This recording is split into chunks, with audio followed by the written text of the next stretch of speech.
ओम नमो भगवते वासुदेवाय नमः। आप सभी का जय मां कंजक चैनल में हार्दिक स्वागत है। भगवान श्री कृष्ण की कृपा आप और आपके परिवार पर सदा सर्वदा बनी रहे। आज की वीडियो में आप सुनेंगे माघ मास महात्म्य का अध्याय 4।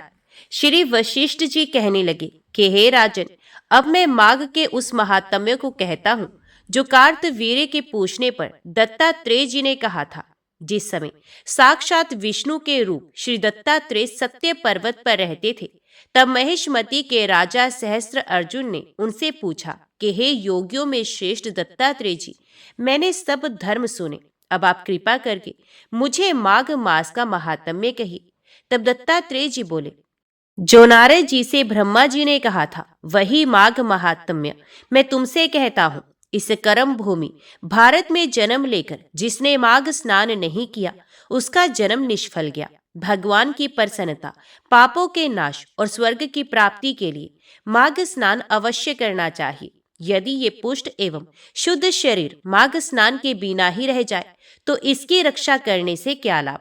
जल में बुलबुले के समान, मक्खी जैसे तुच्छ जंतु के समान ये शरीर माघ स्नान के बिना मरण समान है। विष्णु भगवान की पूजा ना करने वाला ब्राह्मण, बिना दक्षिणा के श्राद्ध ब्राह्मण, रहत क्षेत्र, आचार रहत कुल, ये सब नाश के बराबर हैं। गर्व से धर्म का, क्रोध से तप का, गुरुजनों की सेवा ना करने से स्त्री तथा ब्रह्मचारी, बिना जली अग्नि से हवन और बिना साक्षी के मुक्ति का नाश हो जाता है।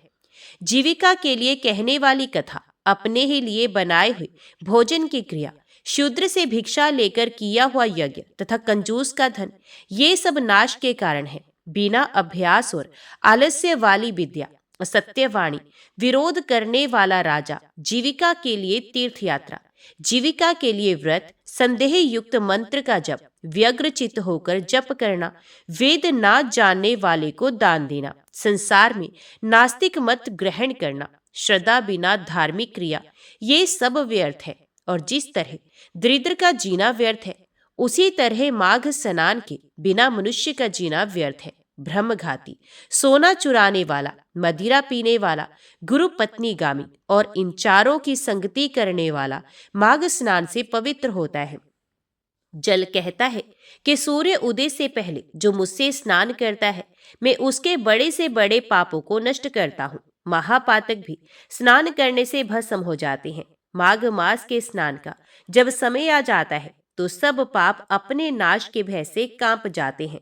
जैसे मेघों से मुक्त होकर चंद्रमा प्रकाश करता है, वैसे ही श्रेष्ठ मनुष्य माघ मास में स्नान करके प्रकाशमान होते हैं। काया वाचा मनसा से किया हुए छोटे या बड़े, नए या पुराने, सभी पाप स्नान से नष्ट हो जाते हैं। आलस्य में बिना जाने जो पाप किए हों वे भी नाश को प्राप्त होते हैं। जिस तरह जन्म जन्मांतर के अभ्यास से आध्यात्मिक ज्ञान की प्राप्ति होती है, उसी तरह जन्मांतर अभ्यास से ही माघ स्नान में मनुष्य की रुचि होती है। ये अपवित्रों को पवित्र करने वाला बड़ा तप और संसार रूपी कीचड़ को धोने की पवित्र वस्तु है। हे राजन, जो मनोवांछित फल देने वाला माघ स्नान नहीं करते, वे सूर्य चंद्र के समान भोगों को कैसे भोग सकते हैं। ओम नमो भगवते वासुदेवाय नमः।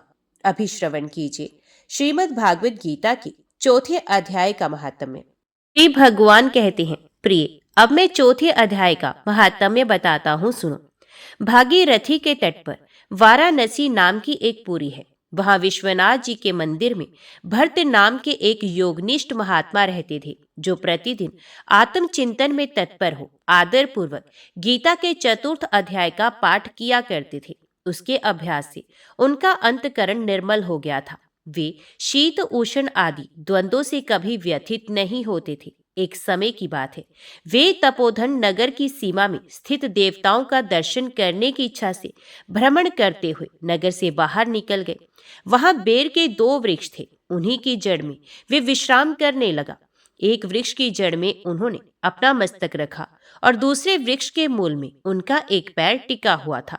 थोड़ी देर बाद जब वे तपस्वी चले गए, तब बेर के वे दोनों वृक्ष 5-6 दिनों के भीतर सूख गए। उनमें पत्ते और डालियां भी नहीं रही। तत्पश्चात वे दोनों वृक्ष कहीं ब्राह्मणों के पवित्र गृह में 2 कन्याओं के रूप में उत्पन्न हुए। वे दोनों कन्याएं, जो बढ़कर 7 वर्ष की हो गई, तब एक दिन उन्होंने दूर देशों से घूमकर आते हुए भर्त मुनि को देखा। उन्हें देखते ही वे दोनों उनके चरणों में पड़ गई और मीठी वाणी में बोली, मुने, आपकी ही कृपा से हम दोनों का उद्धार हुआ है। हमने बेर की योनि त्याग कर मानव शरीर प्राप्त किया है। उनके इस प्रकार कहने पर मुनि को बड़ा विस्मय हुआ और उन्होंने पूछा, पुत्रियों, मैंने कब और किस साधन से तुम्हें मुक्त किया था? साथ ही ये भी बताओ कि तुम्हारे बेर के वृक्ष होने में क्या कारण था, क्योंकि इस विषय में मुझे कुछ भी ज्ञान नहीं है। तब वे कन्याएं पहले उन्हें अपने बेर हो जाने का कारण बताती हुई बोली, मुने, गोदावरी नदी के तट पर छिन्न पाप नाम का एक उत्तम तीर्थ है जो मनुष्य को पुण्य प्रदान करने वाला है। वे पावनता की चरम सीमा पर पहुंचा हुआ है। उस तीर्थ में सत्य तपा नाम की एक तपस्वी बड़ी कठोर तपस्या कर रहे थे। वे ग्रीष्म ऋतु में प्रज्वलित अग्नियों के बीच में बैठते थे। वर्षा काल में जल की धाराओं से उनके मस्तक के बाल सदा भीगे रहते थे तथा जाड़े के समय जल में निवास करने के कारण उनके शरीर में हमेशा रोंगटे खड़े रहते थे। वे बाहर भीतर से सदा शुद्ध रहते, समय पर तपस्या करते तथा मन और इंद्रियों को संयम में रखते हुए परम शांति प्राप्त करके आत्मा में ही रमण करते थे। वे अपनी विद्वता के द्वारा जैसा व्याख्यान करते थे उसे सुनने के लिए साक्षात ब्रह्मा जी भी प्रतिदिन उनके पास उपस्थित होते और प्रश्न करते थे।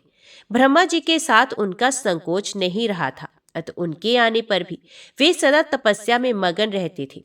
परमात्मा के ध्यान में निरंतर संलग्न रहने के कारण उनकी तपस्या सदा बढ़ती रहती थी। सत्य तपा को जीवन मुक्त के समान मानकर इंद्र को अपने समृद्धिशाली पद के संबंध में कुछ भय हुआ। तब उन्होंने उनकी तपस्या में सैकड़ों विघ्न डालने आरंभ किए। अप्सराओं के समुदाय से हम दोनों को बुलाकर इंद्र ने इस प्रकार आदेश दिया, तुम दोनों इस तपस्वी की तपस्या में विघ्न डालो, जो मुझे इंद्र पद से हटाकर स्वयं स्वर्ग का राज्य भोगना चाहता है। इंद्र का ये आदेश पाकर हम दोनों उनके सामने से चलकर गोदावरी के तीर पर जहां वे मुनि तपस्या करते थे आए। वहां मंद एवं गंभीर स्वर से बजते हुए मृदंग तथा मधुर वेणुनाद के साथ हम दोनों ने अन्य अप्सराओं सहित मधुर स्वर में गाना आरंभ किया। इतना ही नहीं, उन योगी महात्मा को वश में करने के लिए हम लोग स्वर, ताल और लय के साथ नृत्य भी करने लगी। बीच बीच में जरा जरा सा आंचल खिसकने पर उन्हें हमारी छाती भी दिख जाती थी।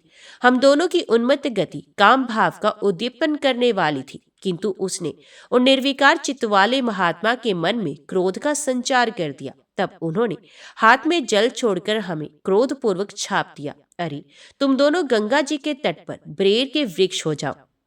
ये सुनकर हम लोगों ने बड़ी विनय के साथ कहा, महात्मन, हम दोनों पराधीन थी, अतः हमारे द्वारा जो दुष्कर्म बन गया है उसे आप क्षमा कीजिए। यूं कहकर हमने मुनि को प्रसन्न कर लिया। तब उन पवित्र चित्त वाले मुनि ने हमारे शाप उद्धार की अवधि निश्चित करते हुए कहा, भरत मुनि के आने तक ही तुम पर यह शाप लागू होगा। उसके बाद तुम लोगों को मृत्यु लोक में जन्म लेना पड़ेगा और पूर्व जन्म की स्मृति बनी रहेगी। मुने, जिस समय हम दोनों बेर वृक्ष के रूप में खड़ी थी उस समय आपने हमारे समीप आकर गीता के चौथे अध्याय का जप करते हुए हमारा उद्धार किया था, अतः हम आपको प्रणाम करती हैं। आपने केवल शाप से ही नहीं, इस भयानक संसार से भी गीता के चतुर्थ अध्याय के पाठ द्वारा हमें मुक्त कर दिया है।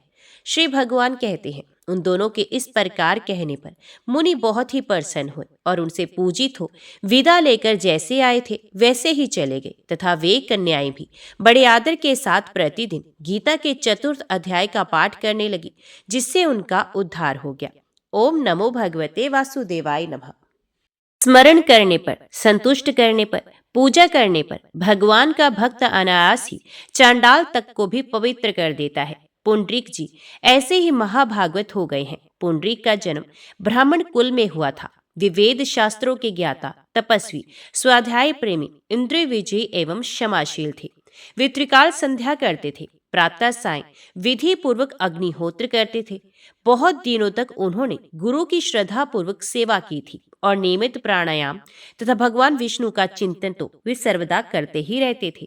वे माता पिता के भक्त थे। वर्ण आश्रम धर्म अनुकूल अपने कर्तव्यों का भलीभांति विधि पूर्वक पालन करते थे। धर्म के मूल हैं भगवान। धर्म के पालन का यही परम फल है कि संसार के विषयों में वैराग्य होकर भगवान के चरणों में प्रीति हो जाए। भगवान की प्रसन्नता के लिए ही लौकिक वैदिक समस्त कर्मों का पुंडरीक पालन करते थे। ऐसा करने से उनका हृदय शुद्ध हो गया। संसार के किसी भी पदार्थ में उनकी आसक्ति, ममता, सप्रेहा या कामना नहीं रही थी। वे माता पिता, भाई बंधु, मित्र सखा, सुहृद संबंधी आदि स्नेह के मोह के बंधनों से छूट गए। उनके हृदय में केवल एकमात्र भगवान को प्राप्त करने की ही इच्छा रह गई। वे अपने संपन्न घर एवं परिवार को तृण के समान छोड़कर भगवत प्राप्ति के लिए निकल पड़े। भक्त पुंडरीक साग मूल फल जो कुछ मिल जाता उसी से शरीर निर्वाह करते हुए तीर्थाटन करने लगे। शरीर के सुख दुख की उन्हें तनिक भी चिंता नहीं थी।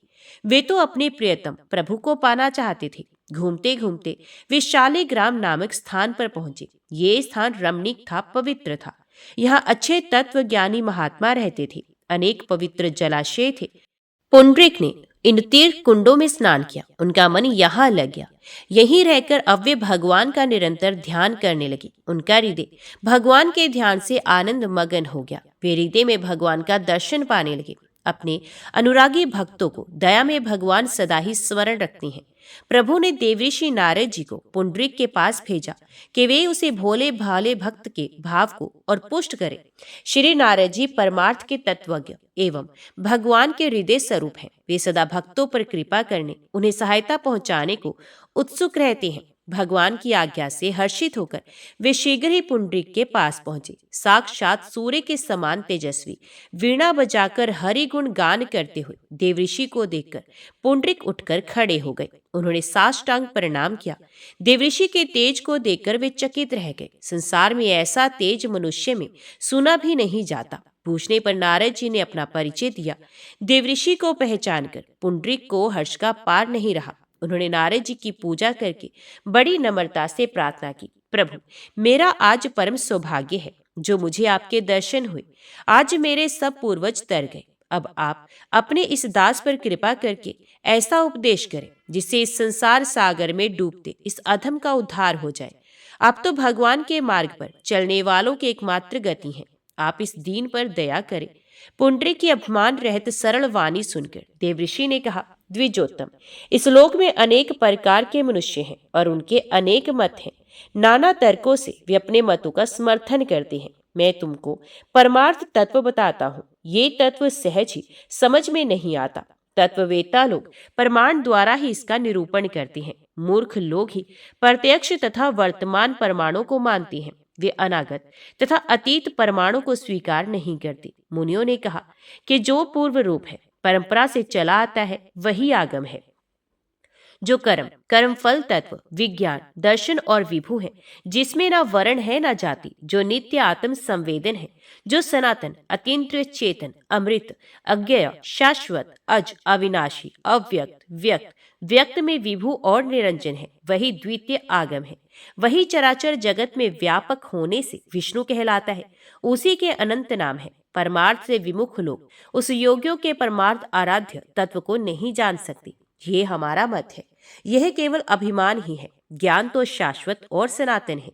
वह परंपरा से ही चला आ रहा है। भारतीय महापुरुष सदा इतिहास के रूप में इसी से ज्ञान का वर्णन करते रहते हैं कि उसमें अपने अभिमान की शुद्धता न आ जाए। देवऋषि नारद जी ने कहा कि मैंने एक बार सृष्टिकर्ता अपने पिता ब्रह्मा जी से पूछा था। उस समय परमार्थ तत्व के विषय में ब्रह्मा जी ने कहा, भगवान नारायण ही समस्त प्राणियों की आत्मा है। वे भी प्रभु जगद आधार है। वे ही सनातन परमात्मा 25 तत्वों के रूप में प्रकाशित हो रहे हैं। जगत की सृष्टि, रक्षा तथा परलय नारायण से ही होता है। विश्व, तेजस, प्राज्ञ, ये त्रिविध आत्मा नारायण है। वे ही सबके अधीश्वर एकमात्र सनातन देव हैं। योगी गण ज्ञान तथा योग के द्वारा उन्हीं जगन्नाथ का साक्षात्कार करते हैं जिनका चित्त नारायण में लगा है, जिनके प्राण नारायण को अर्पित हैं, जो केवल नारायण के ही प्राण हैं। वे नारायण की कृपा और शक्ति से जगत में दूर और समीप, भूत, वर्तमान और भविष्य, स्थूल और सूक्ष्म सबको देखते हैं। उनसे कुछ अज्ञात नहीं रहता। ब्रह्मा जी ने देवताओं से एक दिन कहा था, धर्म नारायण के आश्रित है। सब सनातन लोग, यज्ञ, शास्त्र, वेद, वेदांग तथा और भी जो कुछ है, सब नारायण के ही आधार पर है। वे अव्यक्त पुरुष नारायण ही पृथ्वी आदि पंचभूत रूप है। ये समस्त जगत विष्णु में है। पापी मनुष्य इस तत्व को नहीं जानता। जिनका चित्त उन विश्वेश्वर में लगा है, जिनका जीवन उन श्रीहरि को अर्पित है, ऐसे परमार्थ ज्ञाता ही उन परम पुरुष को जानते हैं। नारायण ही सब भूत रूप है, वे ही सब में व्याप्त है, वे ही सबका पालन करते हैं। समस्त जगत उन्हीं से उत्पन्न है, उन्हीं में प्रतिष्ठित है, वे ही सबके स्वामी हैं। सृष्टि के लिए वे ही ब्रह्मा, पालन के लिए विष्णु और संहार के लिए रुद्र रूप धारण किए हैं। वे ही लोकपाल हैं, वे ही परात्पर पुरुष ही सर्वाधार, निष्कल, सकल, अणु और महान है। सबको उन्हीं की शरण होना चाहिए। देवऋषि ने कहा, ब्रह्मा जी ने ऐसा कहा था, अतः द्विज श्रेष्ठ तुम भी उन्हीं श्रीहरि की शरण लो। उन नारायण को छोड़कर भक्तों के अभिष्ट को पूरा करने वाला और कोई नहीं। वे ही पुरुषोत्तम सबके माता पिता हैं। वे ही लोकेश, देव देव जगतपति हैं। अग्निहोत्र, तप, अध्ययन आदि सभी सत्कर्मों से नित्य निरंतर सावधानी के साथ एकमात्र उन्हीं को संतुष्ट करना चाहिए। तुम उन पुरुषोत्तम की ही शरण लो। उनकी शरण होने पर ना तो बहुत से मंत्रों की आवश्यकता है, न व्रतों का ही प्रयोजन है। एक नारायण मंत्र ओम नमो नारायणाय ही सब मनोरथों को पूर्ण करने वाला है। भगवान की आराधना में किसी बाहरी वेश की आवश्यकता नहीं। कपड़े पहने हो या दिगंबर हो, जटाधारी हो या मूढ़ मनाए हो, त्यागी हो या गृहस्थ हो, सभी भगवान की भक्ति कर सकते हैं। चिन्ह धर्म का कारण नहीं। जो लोग पहले निर्दयी, पापी, दुष्ट आत्मा और कुकर्मत करते हैं, वे भी नारायण परायण होने पर परम धाम को प्राप्त हो जाते हैं। भगवान के परम भक्त पाप के कीचड़ में कभी लिप्त नहीं होते। अहिंसा से चित्त को जीतकर वे भगवत भक्त तीनों लोगों को पवित्र करते हैं। प्राचीन काल में अनेक लोग प्रेम से भगवान का भजन करके उन्हें प्राप्त कर चुके हैं। श्री हरि की आराधना से सबको परम गति मिलती है और उसके बिना कोई परम पद को नहीं पा सकता। ब्रह्मचारी, गृहस्थ, वानप्रस्थ, सन्यासी कोई भी हो, परम पद तो भगवान के भजन से ही मिलता है। मैं हरिभक्तों का दास हूँ। ये सुबुद्धि सहस्रों जन्मों के अनंतर भगवान की कृपा से ही प्राप्त होती है। ऐसा पुरुष भगवान को प्राप्त कर लेता है। तत्वज्ञ पुरुष इसलिए चित्त को सब ओर से हटाकर नित्य निरंतर अनन्य भाव से उन सनातन परम पुरुष का ही ध्यान करते हैं। देवऋषि ये उपदेश देकर चले गए। पुंडरीक की भगवत भक्ति देवऋषि के उपदेश से और भी दृढ़ हो गई। वे नारायण मंत्र का अखंड जप करते और सदा भगवान के ध्यान में निमग्न रहते। उनकी स्थिति ऐसी हो गई कि उनके हृदय कमल पर भगवान गोविंद सदा प्रत्यक्ष विराजमान रहने लगे। सत्व गुण का पूरा साम्राज्य हो जाने से निद्रा, जो पुरुषार्थ की विरोधनी और तमोरूपा है, सर्वथा नष्ट हो गई। बहुत से महापुरुषों में ये देखा और सुना जाता है कि उनके मन और बुद्धि में भगवान का आविर्भाव हुआ और वे दिव्य भगवत रूप में परिणित हो गए, किंतु किसी का स्थूल शरीर दिव्य हो गया हो, ये नहीं सुना जाता। ऐसा तो कदाचित ही होता है।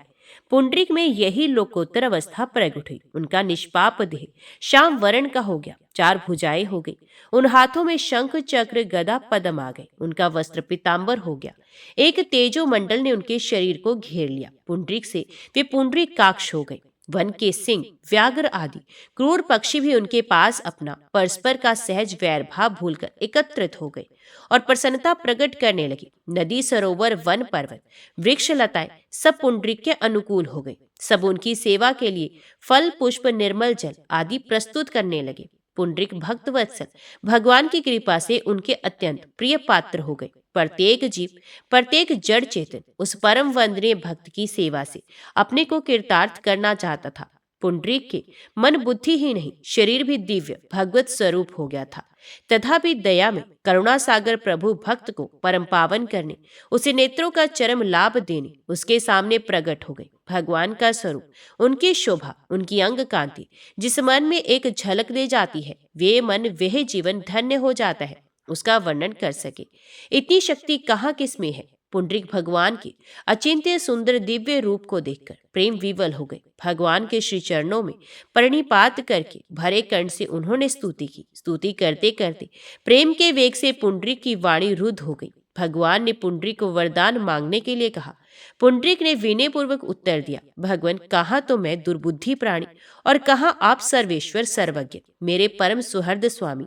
आपके दर्शन के पश्चात और क्या शेष रह जाता है जिसे मांगा जाए, ये मेरी समझ में नहीं आता। मेरे नाथ, आप मुझे मांगने का आदेश कर रहे हैं, तो मैं यही मांगता हूँ कि मैं अबोध हूँ, अतः जिसमें मेरा कल्याण हो वही आप करें।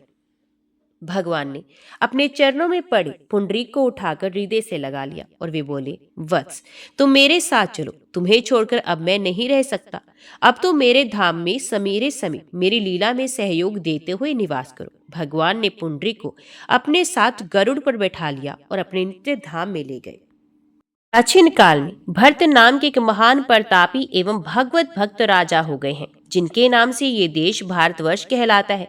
अंत समय में उनकी एक मृगाश्वत में आसक्ति हो जाने के कारण उन्हें मृत्यु के बाद मृग का शरीर मिला और मृग शरीर त्यागने पर वे उत्तम ब्राह्मण कुल में जड़ भरत के रूप में अवतीर्ण हुए।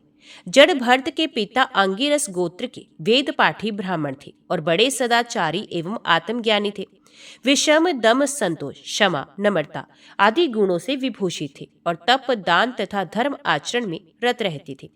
भगवान के अनुग्रह से जड़ भरत को अपने पूर्व जन्म की स्मृति बनी हुई थी, अतः वे फिर कहीं मोहजाल में ना फंस जाए इस भाव से बचपन से ही निसंग होकर रहने लगे। उन्होंने अपना स्वरूप जानबूझकर उन्मत्त जड़ अंधे और बहरे के समान बना लिया और इसी छद्म वेश में वे निर्द्वंद होकर विचरने लगे। उपनयन के योग्य होने पर पिता ने उनका यज्ञोपवीत संस्कार करवाया और वे उन्हें शोचाचार की शिक्षा देने लगे, परंतु वे आत्मनिष्ठ बालक जानबूझकर पिता की शिक्षा के विपरीत ही आचरण करता।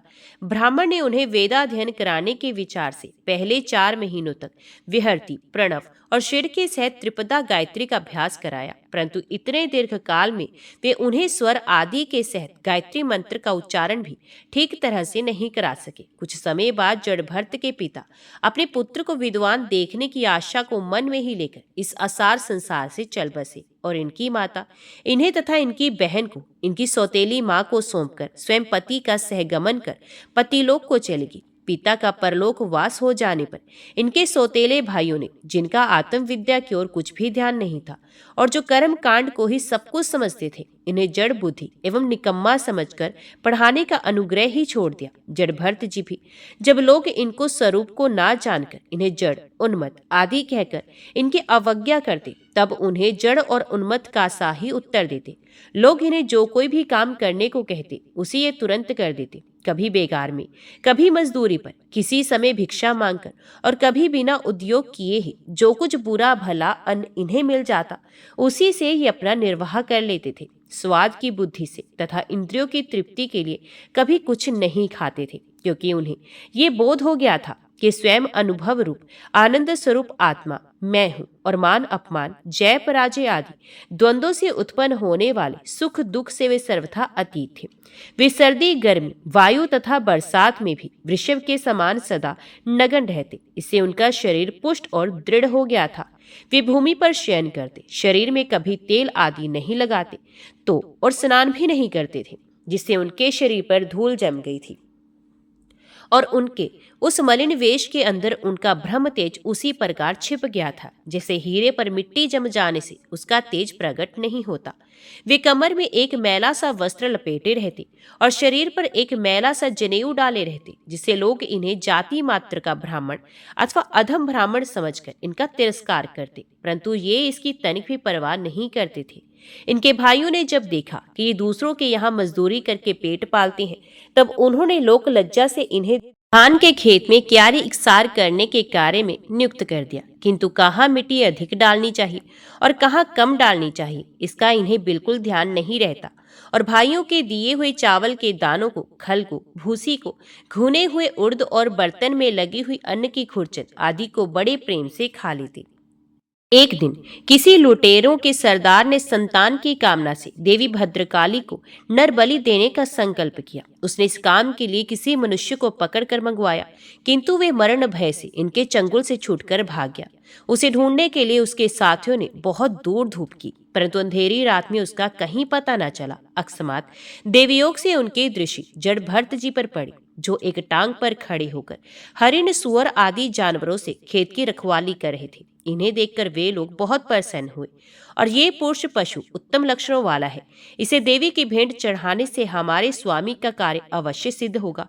ये समझकर वे लोग इन्हें रस्सी से बांधकर देवी के मंदिर में ले गए। उन्होंने इन्हें विधिवत स्नान कराकर कोरे वस्त्र पहनाए और आभूषण, पुष्पमाला और तिलक आदि से अलंकृत कर भोजन कराया।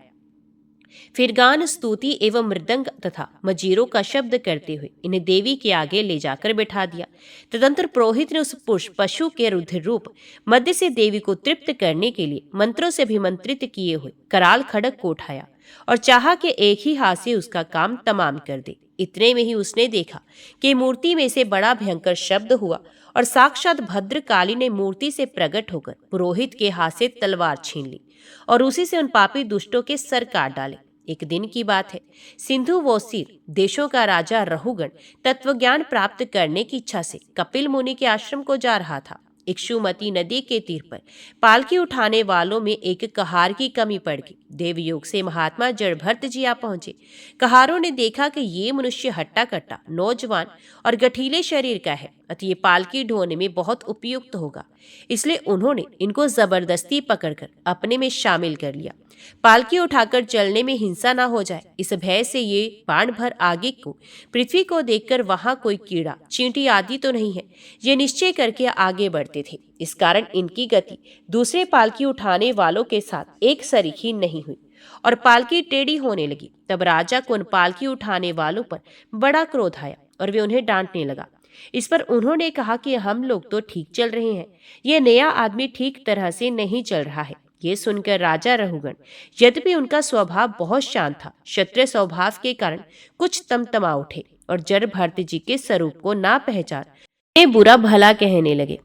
जड़भरत जी उनकी बातों को बड़ी शांतिपूर्वक सुनते रहे और अंत में उन्होंने उनकी बातों का बड़ा सुंदर और ज्ञानपूर्ण उत्तर दिया। राजा रहुगण भी उत्तम श्रद्धा के कारण तत्व को जानने के अधिकारी थे।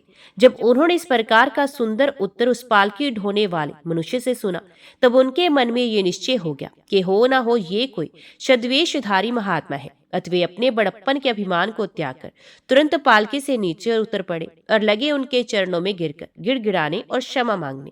तब जड़भरत जी ने राजा को अध्यात्म तत्व का बड़ा सुंदर उपदेश दिया, जिसे सुनकर राजा कृत्य हो गए और अपने को धन्य मानने लगे। ओम नमो भगवते वासुदेवाय नमः। अभी सुनिए श्री कृष्ण चालीसा पाठ। वंशी शोभित कर मधुर, नील जलद तन श्याम, अरुण अधर जनु बिंबा फल, पीतांबर शुभ साज। जय मन मोहन मदन छवि, कृष्ण चंद्र महाराज। करहु कृपा है रवि तन्य, राखो जन की लाज। जय यदुनंदन जय जगवंदन, जय वसुदेव देव की नंदन। जय यशोदा सुत नंद दुलारे, जय प्रभु भक्तन के मृगतारे। जय नट नागर नाग नथैया, कृष्ण कन्हैया धेनु चरैया। पुन नख पर प्रभु गिरिवर धारो, आओ दीनन कष्ट निवारो। वंशी मधुर अधर धरि तेरी, होवे पूर्ण मनोरथ मेरो। आओ हरि पुन माखन चाखो, आज लाज भारत की राखो। गोल कपोल चिबुक अरुणारे, मृदु मुस्कान मोहिनी डारे। रंजित राजीव नयन विशाला, मोर मुकुट वैजंती माला। कुंडल श्रवण पीत पट आशे, कटि किंकणी काशन काशे। नील जलज सुंदर तनु सोहे, शवि लखी सुर नर मुनि मन मोहे। मस्तक तिलक अलक घुंघराले, आओ कृष्ण बांसुरी वाले। करि पय पान पुत नहीं तार्यो, अका बका कागा सुर मार्यो। मधुवन जलत अगनि जब ज्वाला, भय शीतल लख तहि नंद लाला। सुरपति जब ब्रज चढ़्यो रिसाई, मसूर धार वार वर्षाई। लगत लगत ब्रज चहन बहायो, गोवर्धन नख धार बचायो। लख यशुदा मन भ्रम अधिकाई, मुख मह 14 भुवन दिखाई। दुष्ट कंस अति अधम मचायो, कोट कमल जब फूल मंगायो। नाथ कालियाहि जब तुम्हें लीन है, चरण चिन्ह हृदय निर्भय कीने। कर गोपिन संग रास विलासा, सबकी पूर्ण करणी अभिलाषा। केतिक महा असुर संघार्यो, कंस ही केस पकड़ के मार्यो। मात पिता की बंदी छुड़ाई, उग्रसेन कहीं राज दिलाई। मह से मृतक छयो सुत लायो, मातु देव की शोक मिटायो। भौमा सुरसुर दैत्य संहारी, लाए शट दश सहस कुमारी। दै भेनी तृणचीत सहारा, जरा सिंधु राक्षस कहीं मारा। असुर बकासुर आदिक मार्यो, भक्तन के तब कष्ट निवार्यो। दीन सुदामा के दुख टार्यो, तंदुल 3 मूठ मुख डार्यो। प्रेम के साग विदुर घर मांगे, दुर्योधन के मेवा त्यागे। लखी प्रेम की महिमा भारी, ऐसे श्याम दीन हितकारी। भारत के पार्थ रथ हांके, लिए चक्र कर नहीं बलता के। निज गीता के ज्ञान सुनाए, भक्तन हृदय सुधा बरसाए। मीरा थी ऐसी मत वाली, विष पी गई बजा कर ताली। राणा भेजा सांप पिटारी, शालीग्राम बने बनवारी। निज माया तुम विधि दिखायो, उड़ते संशय सकल मिटायो। तब शत निंदा करी तत्काला, जीवन मुक्त भयो शिशुपाला। जब ही द्रौपदी टेर लगाई, दीनानाथ लाज अब जाए। तुरंत ही वसन बने नंदलाला, बड़े चीर भय अरिमुह काला। असनाथ के नाथ कन्हैया, डूबत भवर बचावत नैया। सुंदर दास आस उर्धारी, दया दृष्टि कीजे बनवारी। नाथ सकल मम कुमति निवार, शम्हु बेग अपराध हमारो। खोलो पट अब दर्शन दीजो, बोलो कृष्ण कन्हैया की जय। यही चालीसा कृष्ण का पाठ करे उरिधारी। अष्ट सिद्धि नवनिधि फल, लहे पदार्थ चाय। तो सब प्रेम से बोलो, लक्ष्मी नारायण भगवान की जय, राधा कृष्ण भगवान की जय।